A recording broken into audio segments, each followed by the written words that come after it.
In late 2023, Shanghai Disneyland opened the world's first Zootopia-themed land. Now, mind you, other Zootopia areas were announced, but they will not be built. Originally, part of Dinoland USA at Animal Kingdom was going to be Zootopia, but that is now not happening. Instead, a Zootopia show has been announced to be going inside the Tree of Life. So for the time being, this is the world's first and only Zootopia land, but will it stay that way? And what do we think of this first attempt to bring to life one of the biggest hit animated films of all time? Well, let's find out in Tom's honest review of Zootopia.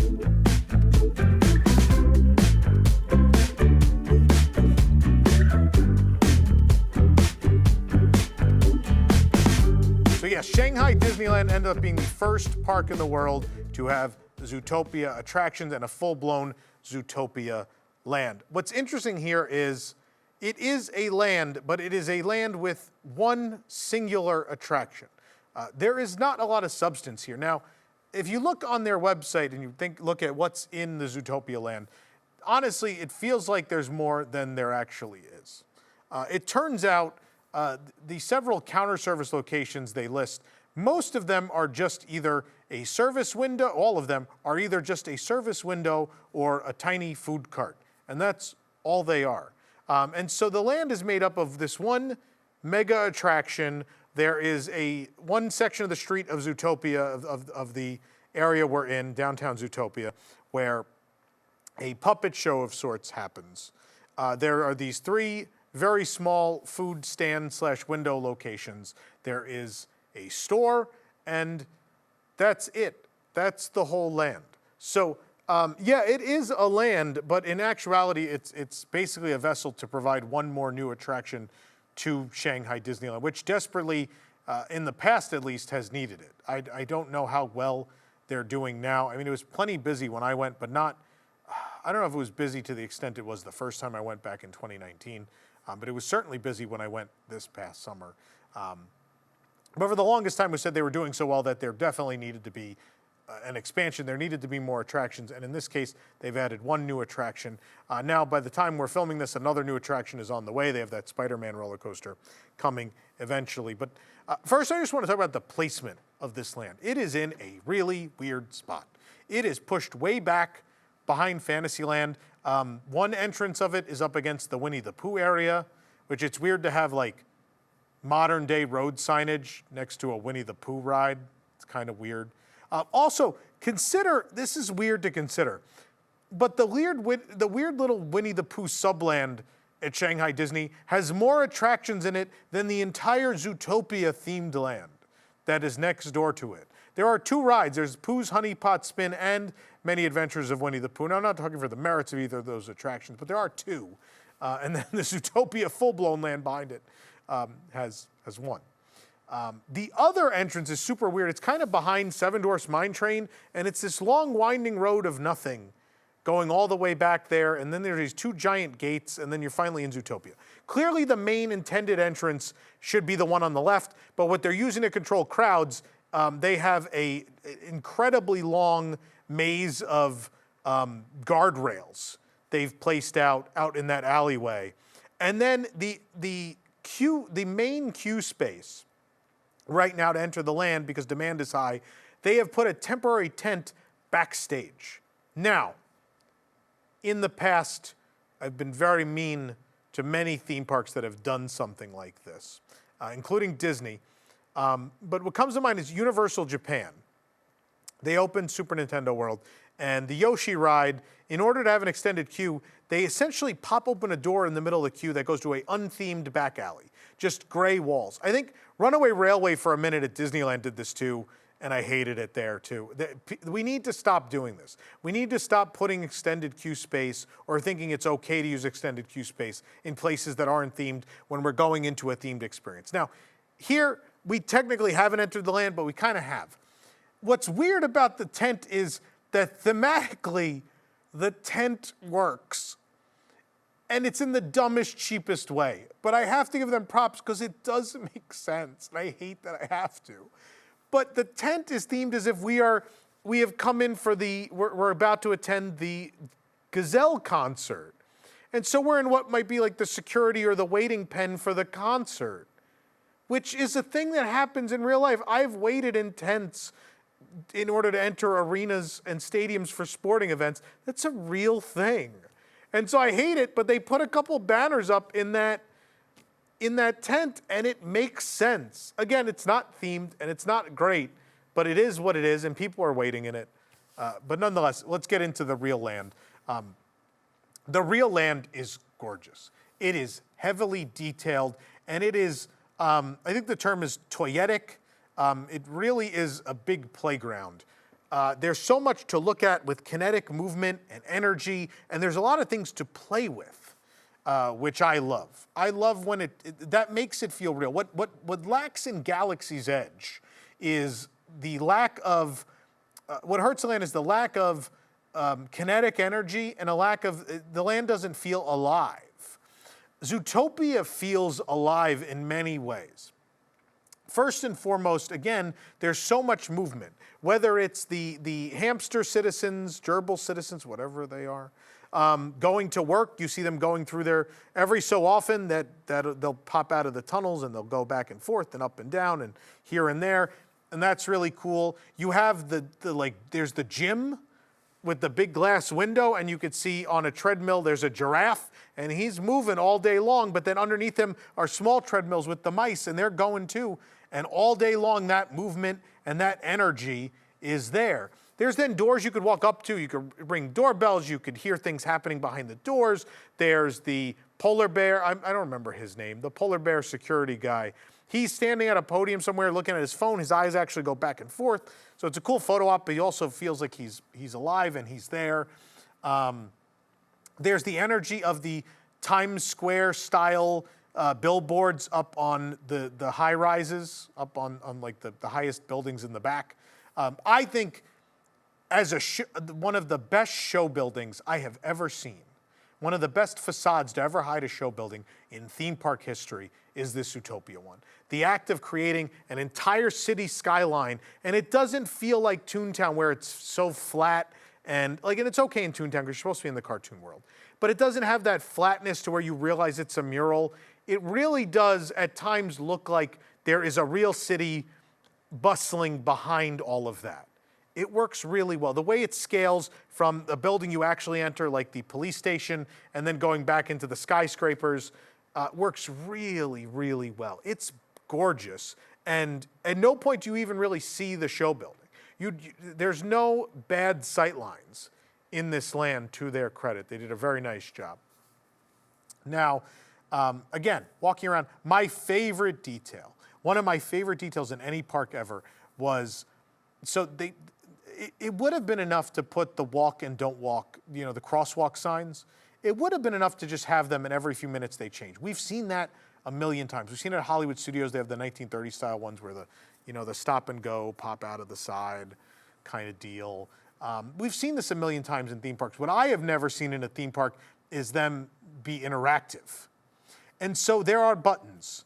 There are buttons you can press as if you are about to cross the street and you want to activate it. And so it will tell you when it's time to walk, and it makes all the noises and everything, and the actual signs change. And the cool thing is, because it's Zootopia, there are multiple signs. It's not just one for each. It's not just one, like in the human world, obviously we have one, and that's for everybody.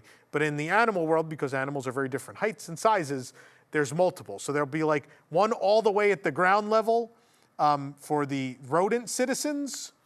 There's a mid-level one, which is like human height, but that's for like lions and those mid-size animals. I'm talking about them like they're cars. A nice mid-size creature. And then for the tall creatures like the elephants and giraffes and such, there is the super high one. It's a great detail, but the fact that you get to interact, I saw kids just for hours playing with it, and I couldn't help. If you watched our Shanghai vlogs, which I highly recommend if you want an idea of how all of this looks, I did an exhaustive tour of the park and spent a lot of time in Zootopia. You see, it's so much fun to play with the environment, and I love it. The big billboard, what's supposed to be the main entrance, is great. It is a really pretty land, even if there is not a whole hell of a lot to do in it. But let's talk about the ride. Let's talk about Zootopia Hot Pursuit. So in the story, of the land. Well, first of all, we can talk about the story of the land. Let's go back to that because that'll set up the ride a bit. This is a trend now where we have these story-driven, cohesive lands where you are very clearly in the land at a very certain point in time. The first one of these that comes to mind when I think about this, obviously, to some extent, Radiator Springs in Cars Land, the idea is you're there for the big race. There's not a whole lot in the rest of the town that indicates that it's race day in Radiator Springs, but that is the idea. The first time it really was executed to where you are very much made aware of when you are in a place is the Frozen Land in Hong Kong, World of Frozen in Hong Kong. You are there for the Summer Snow Day, which is a celebration the Queen Elsa has enacted. And you're there at a very particular point in time for this event. And so everything throughout the land involves that event. So everything, like all the cast members say Happy Summer Snow Day, and the food in both restaurants is indicative of you being there for the event, and the ride obviously takes you through the story of that event. And that is what's happening here again in Zootopia. We are here, there is a big gazelle concert, and that is why we are here. And so of course something's gonna go wrong because it's a theme park attraction, and Gazelle is gonna be kidnapped by Bellwether, who has escaped from prison with, was it Walter and, I didn't watch Breaking Bad. People are gonna judge me. I don't watch Breaking Bad, but I know the two character names are parodies of the Breaking Bad character. So Walter is Walter, and I forget the other one. Someone will let me know. So the theme of the ride is you're there for that, but you're at the police station, and now she's broken out, and they need your help to go on a hot pursuit of Bellwether and return Gazelle before the concert happens. And so you start out just touring the Zootopia police station, which is great. The outdoor queue is cute too. The extended queue could be a little better, but you're essentially, you start queuing for the arena where Gazelle is performing, and then break your way out into you go past some facades. A really cool one is the Museum of Natural History, and there's some cool posters, a Living with the Land reference, which is a deep cut for the people of Shanghai. And then you enter the Zootopia Police Department, and you have Clawhauser there. And it's a great animatronic. Throughout, you're going to see tremendous audio animatronics. And I love when we put them in the queue. I love when we start to have a full ride experience in the queue. And that's what's happening here. Clawhauser, you're switching back and forth throughout this grand, it is fully realized. It is absolutely right out of the film. That whole check-in area, you know, the first section of the Zootopia Police Department in full scale and size is there with Clawhauser, setting up the story. You then weave your way through the offices and such. The coolest thing is the attention to detail. Now, in this day and age, Imagineers have a lot to work with because they work hand in hand with the animation studio to bring these projects to life. And so they have digital models and renderings of the sets, the characters, all of these things. And so it's easy to know what all the details you have to replicate are. It's still cool that they're all replicated. So my favorite thing is just a silly, stupid thing, but the doorways. The doorways are giant because they have to be big enough for all the animals of all different sizes to go through them. So both the doorways you go through and the doorways you pass on the way are all at a scale to where large creatures like an elephant could make their way through. So little things like that are great, and there's a lot of those details when we get into the jail. Now, I want to talk about the second part of the queue is the jail. It is the Zootopia jail. I think, now again, we're going back to talk about how this was going to be a thing at Animal Kingdom. I don't know that it was going to be the same ride. I think they were going to reskin Dinosaur, and I think some elements of this attraction would have come through to that project. I don't know that a very realistic jail would have worked in America. I don't like to get into, real world problems on this show, but obviously we have a high incarceration rate in this country. And so I think it would be slightly uncomfortable to walk through what is a very realistic looking jail. Now, there are a lot of fun touches. The theming continues. What I love is each jail cell is clearly belonging to a different type of animal. And so if you pass the jail cell of a polar bear, they might have like an AC unit that's cranked all the way up and it's a little ice, like it's frozen over in some spots. There might be water-bound creatures that have essentially a hot tub in their jail cell. There are things like that. They're really great details.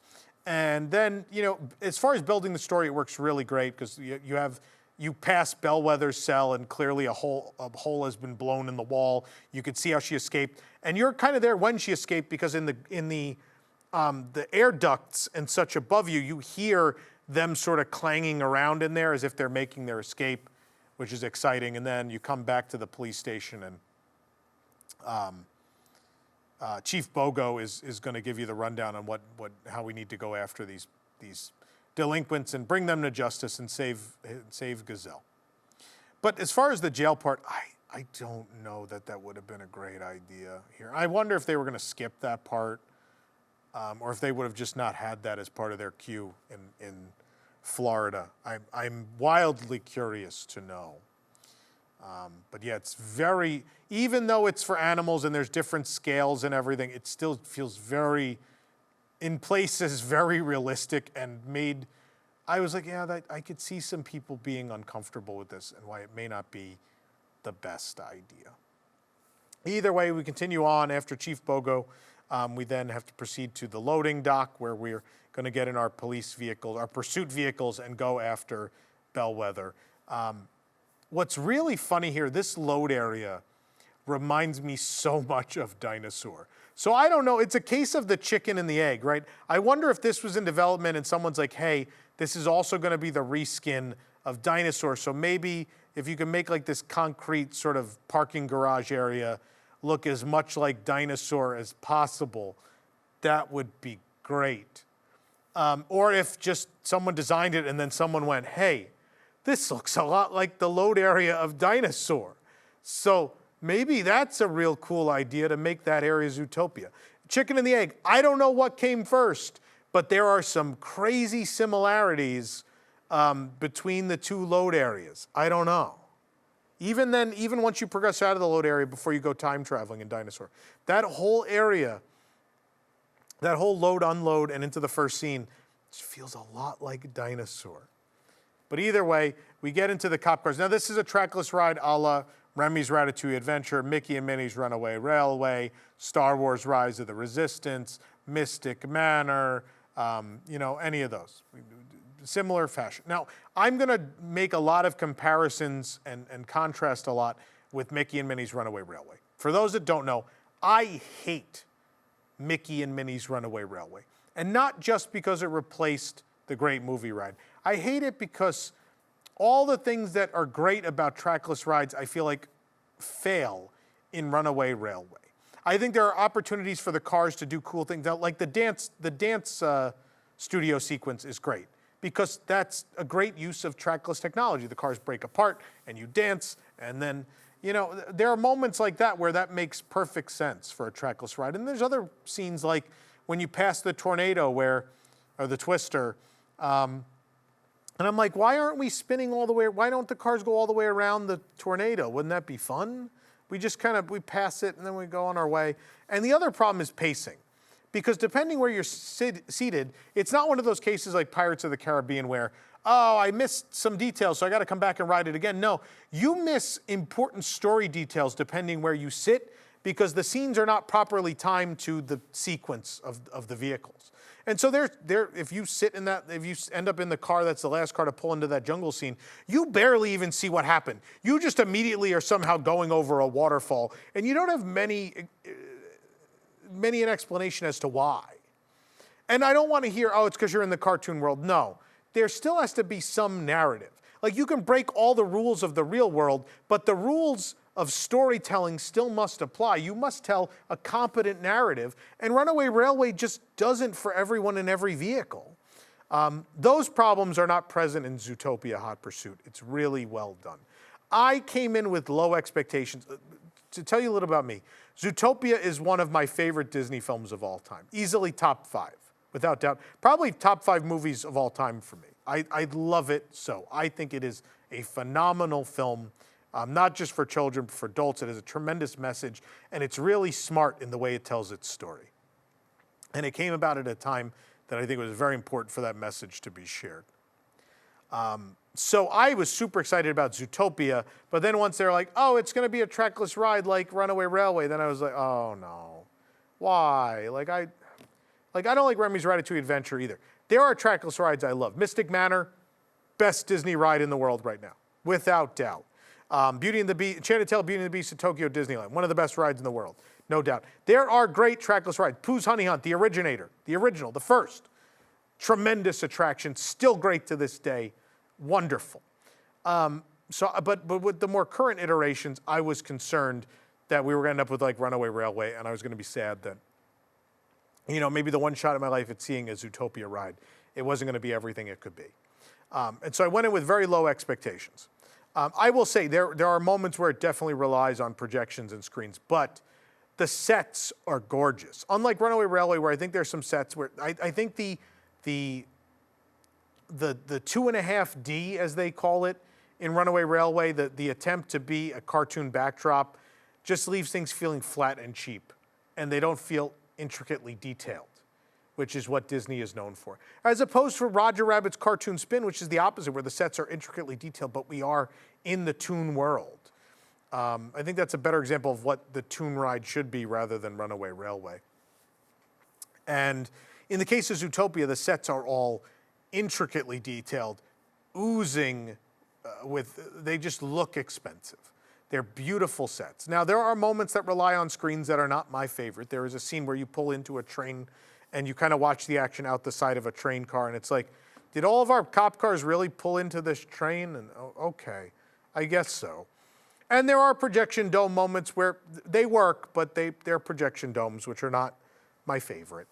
But then there is a projection scene that I absolutely love, where you pull into one of the Skyride gondolas. And not only are you seeing the scene via projection outside of the gondola, like through the opening, there's also a glass window at the top where there is more happening above you as well simultaneously.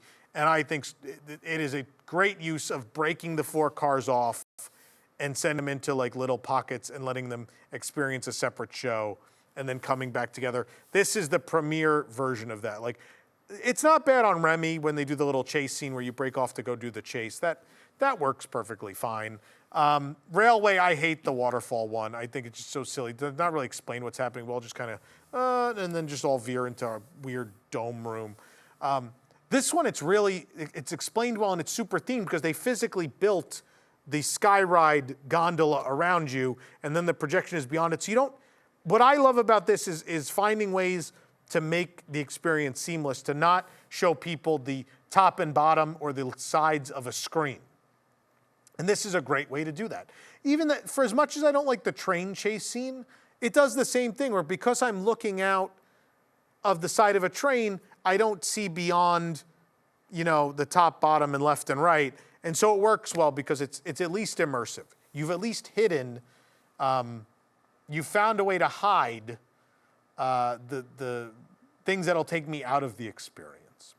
I will say for the projection domes later, what I thought was really cool is they actually did paint the floor. And so like if it's a scene where you're racing through the streets of Zootopia chasing Bellwether, the floor is colored like pavement, so at no point do your eyes think, oh man, like it's just a projection dome. Like at least it is as immersive as it can be for being that type of scene. Beyond that though, there are a lot of very good animatronics in this right now. Clearly, the first Nick and Judy in the car are using the bones of Mickey and Minnie in the car from Runaway Railway. They're okay. It's cool enough. It's cool that they drive up to you and then drive away. It's weird that their car is considerably smaller and still has the whole big, there's little things like that are weird about this ride, but right, they should be in like a real car, but our vehicle barely looks like a real cop car, and then they're in a very similar vehicle, so it's, I don't know, it just looks like they're riding a theme park ride, right? As opposed to, in Runaway Railway, Mickey and Minnie are in their car. It looks like their car.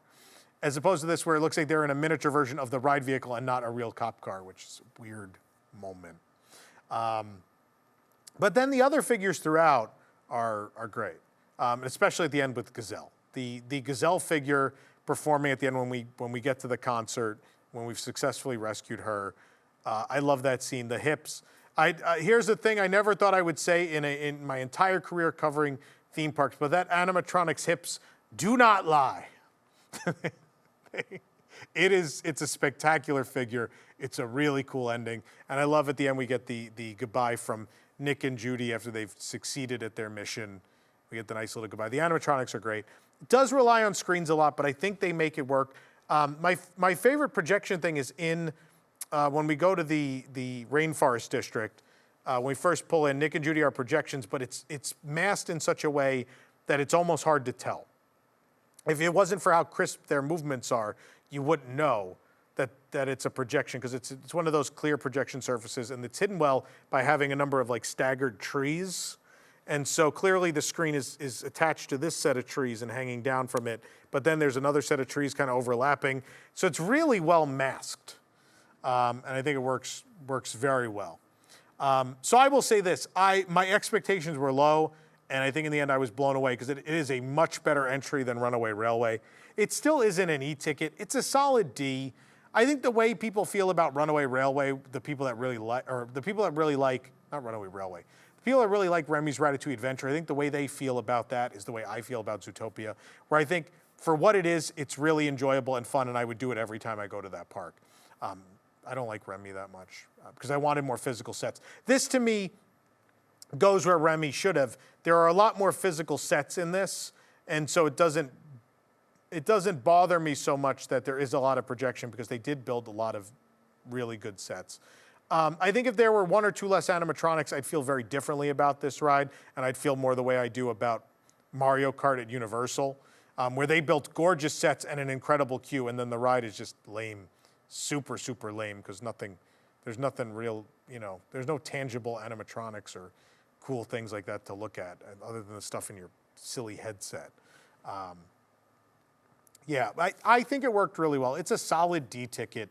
The only moment that really bothers me is the moment with Flash in his car, where that's projected, because the projection just doesn't look great. I don't know if that's something that looked better when it opened and then broke, and then they're just kind of going through the paces now, but he's real pixelated, and you could tell he's clearly like a projection. The way you pass him, it's just at an angle where it's clear he's a projection, and it just doesn't work all that great.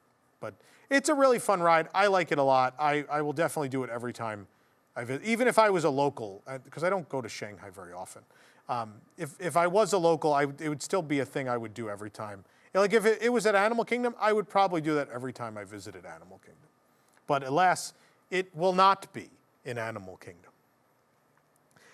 Going back out in the land, one of the big losses, I think, if there was going to be a second ride, I think we all wanted the train, right? We all wanted the train ride, and we still haven't been given it. So I hope wherever they build another Zootopia land, we get to ride the train into Zootopia.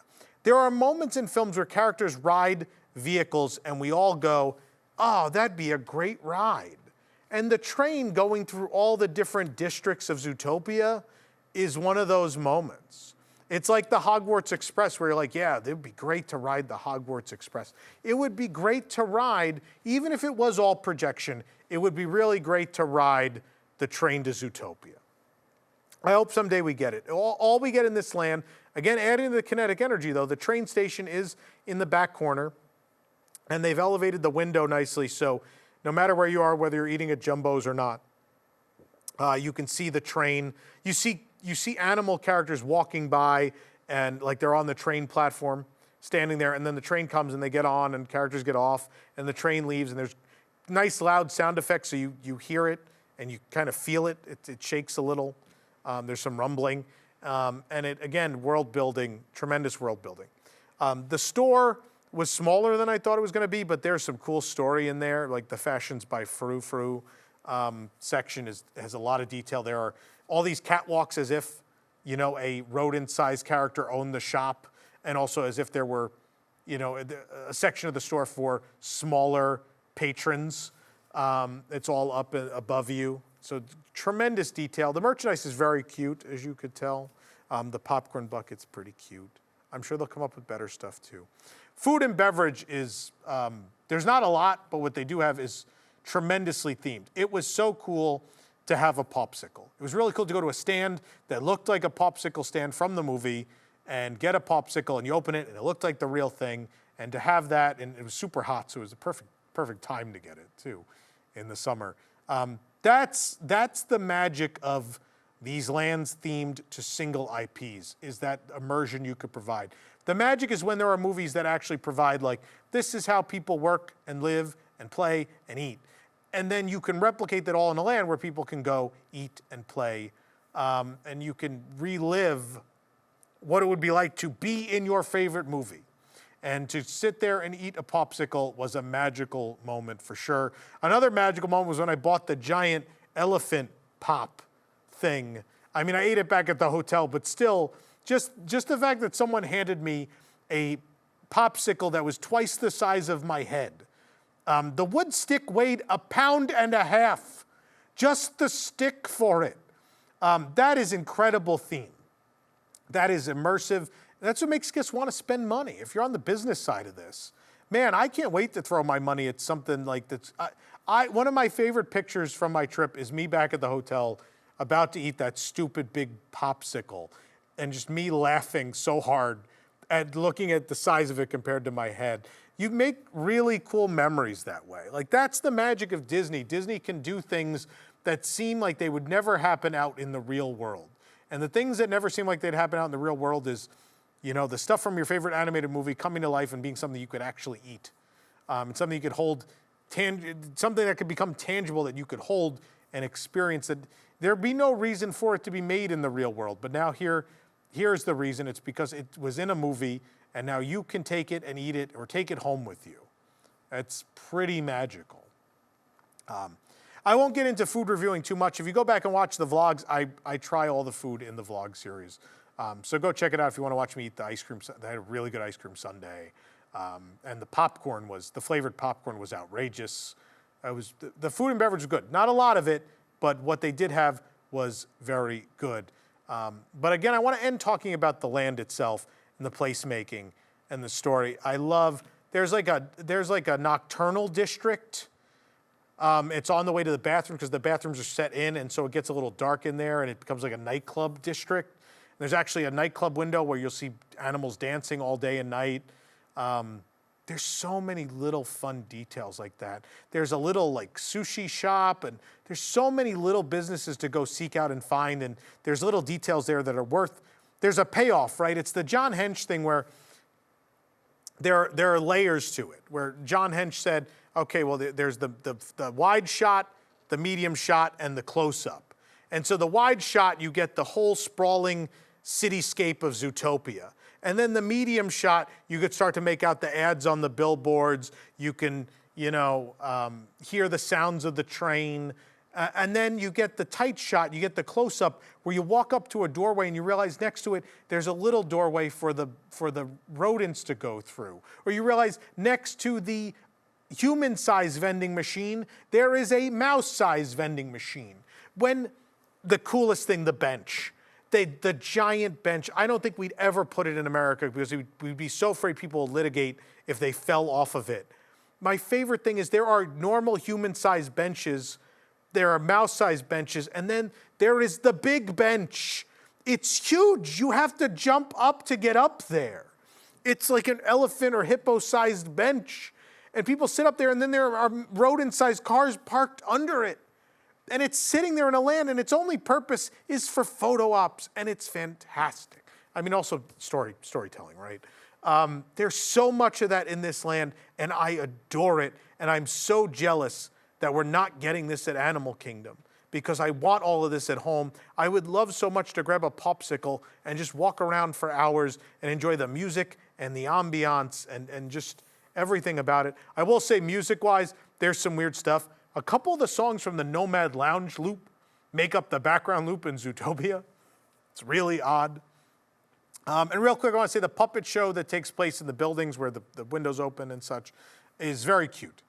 It's not in my language. I couldn't understand it. You kind of could. If you watch the show, you could kind of understand what's going on. But as a concept, I love it. Live entertainment is fantastic. It brings the area to life. The fact that it feels like animals live upstairs in those buildings is wonderful. And it's very cute. And people absolutely stopped in droves. Every time they heard sounds from up in those windows, people would stop and watch. Even though it was 1,000,000 degrees outside, people would roast in the sun for a few minutes just to see what was going to happen up in those windows, which means it works. It absolutely means it works. So in total, there's not a lot to this land, but they did a tremendous job. They built a really fun ride, but what shines here is the placemaking. What shines is you have built Zootopia, and it feels real. There's so many details. As I'm sitting here, I keep thinking of other little things like the road to, tying into what happens in the ride, they had to close the tunnel to Sahara Square, I think. And the fact that that's, when you go back outside, it is blocked off because there's been an incident, and that, you know, obviously the land ends there. But using that to explain why the land ends there and you can't go further is wonderfully thoughtful. It's like, this is going to be a weird analogy. Follow me on this one, folks. It's like in Grand Theft Auto 3, which was the Grand Theft Auto of us old people, when Grand Theft Auto became a thing. To explain why you couldn't visit the other islands right away, what they did was they had a story where the bridge was blown up. And so you had to wait until the bridge was finished to cross the other island. This is a similar idea where it's like you can't actually go to that place, but we want you to know that you're here and that other place adjacent to this exists, but there's a reason you can't go there. That's the Disney difference. That's the difference in story that makes theme parks so wonderful and why we've fallen in love with them. I skipped over a couple things in the ride. Again, I don't write a script for these. I just kind of wing it. But what I want to say real quickly for the ride is, another fun moment is that I don't know that play well in America, but when you go into the yoga studio where the animals are naked, you know, they're animals. So in our world, they are naked all the time when we look at them. And that's not a problem. But yeah, this cool scene where you're in the dark and it's occasionally the lights flash on and you see an elephant in a uncomfortable yoga pose sort of flashing you. Those moments like that, it's pretty funny. It's a funny, cool moment. I also love, going back to what I like about trackless rides, I love in that scene that 4 cars kind of traverse the city and it feels real. It feels like you all split off in different directions. Like, all right, you two go this way and you two go that way. And the cars break off from each other and kind of have their own separate experience. But you see the other cars driving around the middle of downtown Zootopia, and it gives it realism. It makes it feel like we are really driving through the streets. And again, gives it a reason to be a trackless ride. It shouldn't be a trackless ride if you're not going to have every moment of the ride be like that, where the trackless portion is, if all the cars just follow each other in a linear fashion the whole ride, there's no reason for it to be trackless whatsoever. So I like that continually throughout the entire attraction, they find reasons to break the cars off and give a reason for it to be a trackless attraction. Nonetheless, I know I'm all over the place, as usual, right, folks? But yeah, I think it's a wonderful land. I hope there will be more, and I really hope there will be more that will have more substance to them, that will have at least the addition of one more attraction in the train ride. And I'd love a formal, real meet and greet. Like Jumbo's Cafe is cool. Like it's a beautiful facade. It's really detailed. And the food is really interesting, but it's just a couple of outdoor tables. It's just a little like street cafe. And then the other ones are just carts where there's no, like again, you just have to go to that one little seating area with your popsicle if you want to sit with it. Or I guess you can go to the bench nearby, but that's it. I would like to see a full counter or table service restaurant in the world of Zootopia. At least one or the other. If table service is too much, a counter service I think would be a lot of fun. Although I think the problem you run into there is inevitably people eat meat. And so how do you serve meat in a land where the meat lives and works and plays and has, you know, all the abilities of a human? Maybe you can't. Maybe I'm wrong. Although I would challenge Disney. I think it would be really cool if you had your first all plant-based restaurant in a Zootopia land. Now, I know my girlfriend is vegan, so maybe I'm a little biased. But I think that would be so interesting and different while still being thematic that it would be really cool. It would be a great challenge to your food and beverage team. Look, I think Zootopia as a land would be so popular that you could pull it off that people will still eat there even if you didn't actively be like, oh, everything here is plant-based. Even if you didn't say that to people, I think it'd still be okay. And look, you could do dishes with dairy if you want. It could be vegetarian and vegan. I'll meet you halfway. But that'd be a really cool idea and would work well within the story, I think. But maybe I'm asking too much. Maybe the world isn't ready for that just yet. Maybe you're not ready for that just yet, but your kids are going to love it. So all in all, it's a tremendous land, a really good ride, and definitely something worth seeing. If it's not ever going to come to the U.S., I think it makes Shanghai worth visiting. There's a handful of things in Shanghai I think are worth the trip, not a ton, but Zootopia definitely is one of those things if you love the film.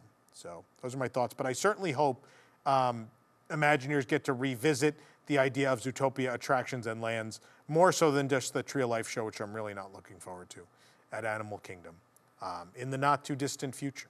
I think, especially with a sequel in the works, I think it is only a matter of time.